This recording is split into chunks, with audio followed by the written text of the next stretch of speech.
appears to be doing a pretty good job. The grass is being cut really good.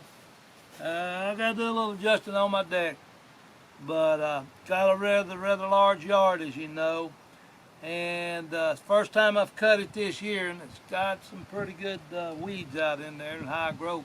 But it does feel like it's doing a good job, and I think it will perform hopefully in the future for a pretty good long time. But I'll let you guys know as I go with it, and just stay tuned. This is glad I was able to fix it and maybe hopefully save you a bunch of money. And so this is another success for a short time anyway. But y'all stay tuned to our channel for other tips and show you how to do things. Don't forget to subscribe and like and share these, please, with Our Sweet Home Life. Thanks, guys.